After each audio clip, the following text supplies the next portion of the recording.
Oh. Hello guys, welcome back to Car Obsession and welcome to episode 3 of Vlogdown. I do really hope you have enjoyed this series so far, and because I've got quite a few different topics that I want to speak about, I may consider uploading 2 a week. So if you'd like to see them more frequently, please do let me know. I will put a poll in the top right hand corner of your screen. Is it that way? Or that way? Now I'm just dancing. It's in one of these corners. Go check it out. In today's video, I want to speak about something which is quite a serious topic. It is quite a heavy one, but it is also an important one, and that is mental health. I think over the last 1 or 2 years, this topic has become more prominent, which is fantastic. It's good to see more people speak about mental health, because I think for too long it's been a bit of a taboo subject, and that people kind of tiptoe around, which it shouldn't be. I think mental health is even more important now in these very troubling times. Now, the way how I'm going to tackle this video is going to be from my own personal experience and what it has been like running a YouTube channel whilst suffering with anxiety. So for those of you that don't know, I have anxiety and I've had it for as long as I can remember. It goes all the way back to my early teens and maybe even before then. I'm 29 now, so I've lived with this for a very long time, and I would say I've become more comfortable with it as time has gone on. So what is it like running a YouTube channel with anxiety? It is difficult. Now, of course, when you're doing YouTube, or I suppose any kind of social media creativity, you are putting yourself out there on the internet. And some people may ask, well, Aaron, if you feel anxious, why are you choosing to draw more attention to yourself? You are essentially making yourself more vulnerable. And that is a good question. The reason why I do it is because I feel as if you shouldn't let mental health stop what you want to do in life. So if you've got a passion, a goal in life, and you do suffer with mental health issues, try not to let it ruin or stop what you want to do. Now, of course, I fully appreciate that that is a lot easier said than done. For some people, just going out the house is difficult enough. I don't mean in lockdown, I mean just in general. Let's take COVID-19 off the table. For some people, just going out of their house is terrifying. So I appreciate that it is easier or harder for some people than it is others. But I do hope that I can provide some kind of inspiration in the form of just doing what you love doing, even though you are, how can I put it? Not mentally challenged, but can't think of the best way of putting it. But what I'm trying to get at is, don't let your mental health issues stop what you love doing. And of course, that isn't always easy. With anxiety, quite often depression isn't too far behind, and the two sadly go hand in hand quite nicely. And I have been through some terrible bouts of depression in my life, thankfully for not quite some time. The sentence did make sense, but I've not had depression for quite a long time, which is of course good. I think anxiety can often be misunderstood. People think it's just someone that worries too much, and of course worrying is a very large part of anxiety. That's, I suppose, that the main symptom, but there's more to it than that. So I refer to the NHS website. Thank you, NHS. If you are watching this and you are working for the NHS or any other kind of key worker, thank you so much for your service. It's just fantastic. It really is. This country would just grind to a halt if it wasn't for you guys. So thank you. So on the NHS website, it says anxiety is a feeling of unease, such as worry or fear, that can be mild or severe.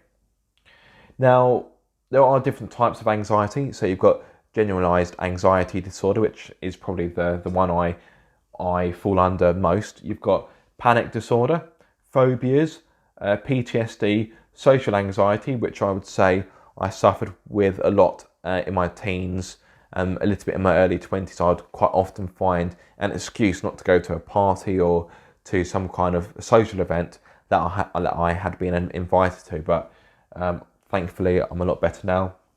The other one, OCD, obsessive compulsive disorder. I think there's probably some OCD symptoms that I probably have. I wouldn't say I would be clinically diagnosed.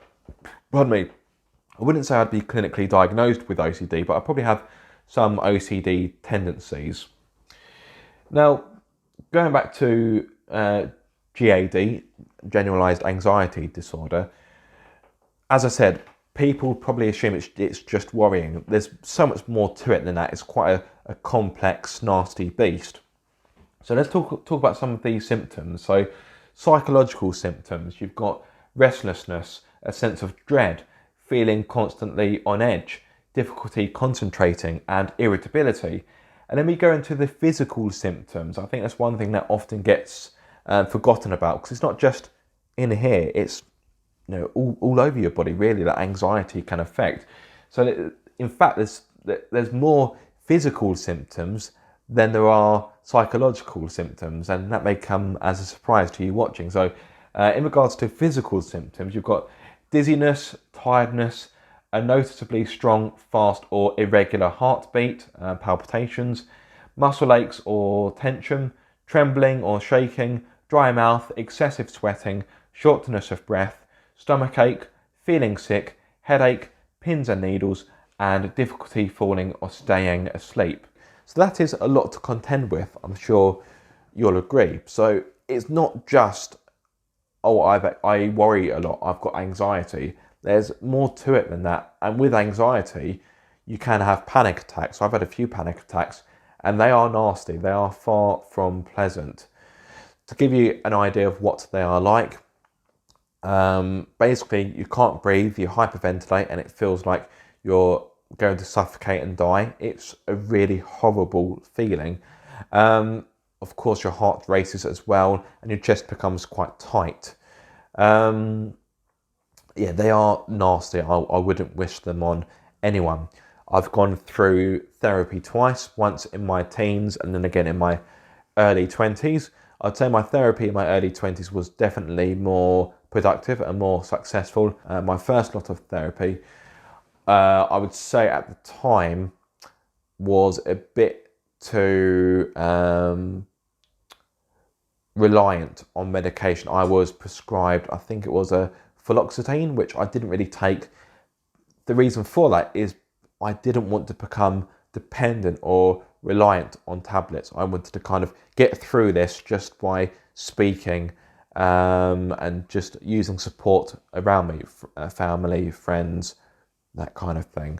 So I didn't really take the medication because I didn't want to become a slave to it, so to speak. Of course, for some people, depending on how severe their issues are, medication has to be used as part of speaking therapy. To go back to my last video where I was speaking about starting a car YouTube channel, and I was giving you some tips in that video, some of which can be transferred to starting any YouTube channel for that matter. I think one thing you need to bear in mind is that you are putting yourself out on the internet. So you are essentially making yourself a target, which may seem a little bit bleak and a negative way of looking at it. But what I mean is, sadly, there are people on the internet who will say nasty things to hurt you or to drag you down. It's just how it is. That's just one of the aspects of the internet. A sad aspect, and one that we will probably never get rid of, but it's something to bear in mind. I've had nasty comments, of course I have. It's just the nature of the beast. I've had people criticise the way how I look. I've had people criticise the way how I speak, the way how I drive. I've even had someone call me the N-word, which was very pleasant. And I've also had people insult my wife. And yeah, it can get quite nasty sometimes, I won't deny. It's very easy to take these comments personally, especially when they are of quite a personal nature, but I would urge you not to take it personally, because these kind of people, they say these things because they want to get at you and they want to provoke a reaction. So I do respond to some comments depending on what they are. So, for example, recently on all of my Ford Ranger Raptor videos, I had someone comment who was criticising me in quite a nasty way, but their criticism wasn't constructive. So I tried to open up a mature adult conversation with this person. Say, look, I appreciate you don't like the videos, and I thank you for your feedback. But what would you change? What specifically didn't you like? And I got no response. And this user, this viewer, then carried on commenting on my other Ford Ranger Raptor videos, because I did about 4, maybe 5 videos with that vehicle. And in the end, I think I responded to him 3 times, once on each separate video. In the end, I just stopped, because he never, or she, never acknowledged my responses and was just quite happy to write hateful comments and just go. So it got to a point where I thought, okay, you're clearly not interested in opening up a dialogue. You just want to leave a crappy comment, and that's that. So at that point, it's a case of, well, I can see you're not really serious about giving me any constructive criticism, and I left it alone. I've not touched it since, because I've got no reason to. There's nothing productive I can gain from that situation. There will be people like that, and it doesn't matter how big or successful you are. I've seen very big YouTubers, and I've read some of their comments, and some of the stuff that gets said to them is really quite brutal. So it doesn't matter how big or successful you are, you will get people who will try to drag you down or to create misery, and that's sad, really. It really is. Now, don't get me wrong, I'm sure some of these people that leave these nasty comments, I'm sure they have their own demons or their own problems that they're working through, and I do sympathise somewhat, but attacking other people is not the way to do it. And I'm sure these trolls, I'm sure they wouldn't say these same things to people face to face, but when they're behind a keyboard and they are somewhat anonymous, they're quite happy just to say what they like. So think, oh, well, I can say what I like, no one knows who I am. Yeah, which is, to be fair, kind of pathetic. So it has been difficult doing the YouTube channel whilst tackling anxiety as well.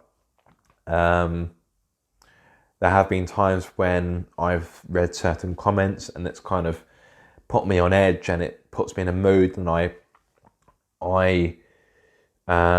say I've obsessed somewhat about those comments, and I dwell on them, and I kind of sit and stew on them, and all it does, it just gets me more and more worked up.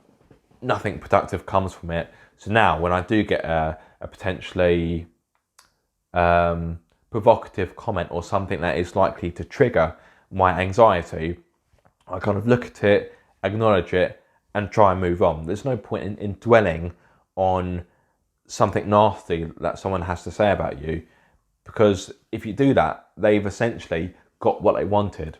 They wanted you to feel miserable or to feel sad or feel upset, and guess what? You're sat there feeling upset. So for them, it's mission accomplished. And if you respond to that comment and kind of start an argument, then it's even better. There's bonus points for them. Not only have they made you feel upset, but they've also provoked a reaction as well. So in regard to dealing with haters, it's a difficult one. I'd say different people have got their own different strategies, if you want to call it that. For me, I treat it on a case-by-case basis. If it's someone who's left a nasty comment, but it's a case of the way how I've delivered a video or the way how I've conducted the video, I will try and open up a dialogue with them. Whereas if it's someone who's just said, for example, I had a comment ages and ages and ages ago that I can't remember what it said specifically, but it was like, oh, brush your teeth, bro. And I will concede, my teeth are far from perfect. but it just seemed like such a needless comment. And I've just remembered another comment I received, again, a very long time ago. And it was, who gave this a camera? So obviously I can't really say the word here, but okay, let me put it this way. It begins with C, ends in T, and it's got un in the middle. Doesn't take a rocket scientist to give you the answer to that one. So it's like, yeah, who gave this a camera? And at the time, I was really tempted to go back and to give him a really snidey comment back. But I thought, no, if I do that, I'm stooping to their level. Why would I want to do that? Why would I want to get into a virtual war of words with someone who's probably some spotty-faced teenager at home just getting kicks out of just leaving nasty comments? I'm sure I've got much better things to do with my time than that. Yeah. I think with these kind of things, try and laugh things off. I think in certain situations in life, you either laugh or you cry. So laugh where you can. Because let's face it, laughter is a lot better than crying. Yeah. But some of the comments I do get, they are quite funny. When I look back at them. Obviously, when I first read them, I don't think, ha ha ha, that's hilarious. But in retrospect, I do read some of them and think, yeah, that's just really sad and really petty. I think it says more about them than it does me. In regard to what anxiety has been like now we are in lockdown, we are essentially prisoners in our own home. To be honest, I've dealt with it quite well. I think if I was placed in this situation 10 years ago, I would have had a full-on meltdown by now. But I think the reason why I'm kind of laid back is because I think of it like this. I've got no control over this situation. However, what I can do is I can control how I respond and react to it. So I've been quite easygoing. Don't get me wrong, there has been the odd 1 or 2 days where I felt quite restless, but that's because as a person I found it quite difficult to switch off and relax. I find it tricky to kind of sit there and not doing anything. I am a person that likes to keep busy. I like to be doing something, which is why doing these kind of vlogs is helpful, because it gives me something to think about and to work towards. But I think it's easy to look at all of the doom and gloom whilst we are in lockdown, but there is a lot of positivity to be had. And some of you may think, positivity? No. Think of it like this though. You have so much time on your hands that you wouldn't have usually. So it's a great opportunity to do those jobs you've been putting off. You can reconnect with your family or your loved ones. You can perhaps learn a new skill, or you can lose yourself in a good book or a good film or a good box set. So as much as it's not ideal, that isn't to say that you can't make something positive out of it. So what I would urge is try and find as much positivity as you can. Try not to watch the news too much, because you'll end up going doolally. And just connect with people. And if you are feeling like you're in a spot of mental difficulty, then don't be too proud to reach out. I think from my own experience, when I've been in a rut and I want help, when I do get offered that help, hopefully there's people at home who can agree with this. When you're in that situation where you feel so desperate for help, when that help does come, you have a tendency to want to push it away, and that really hurts, not only for you, but for the person that wants to help you. So if you are feeling like you need help, just ask. Don't be too proud. Take your ego off the table and just ask for help. Reach out to someone, whether it's your spouse or your family or your friends or your colleagues, acquaintances, whomever. I know it's difficult for some because there are some people who are genuinely isolated and they don't really have anyone, but you've got charities like Mind, Anxiety UK, Samaritans and other charities that I'm sure can lend you an ear if you are in a time of crisis. By all means, if you'd like to get in touch with me, of course I'm not a professional, but I can speak from experience. Feel free to drop me an email. I wouldn't expect you to post publicly using a comment on this video, but feel free to drop me an email at admin@carobsession.co.uk, and I'm more than happy to help where I can. Probably time for me to sign off. I know this video has been quite heavy and quite deep and quite involved, but I do hope you have found it interesting. Granted, it's not the most glamorous of subjects, but it is a very important one. If you have enjoyed this video or you have found it useful, please give this video a thumbs up, subscribe if you haven't done so already, click the bell icon so you get notified every time I make a video. But until the next time, guys, be sure to keep up the car obsession.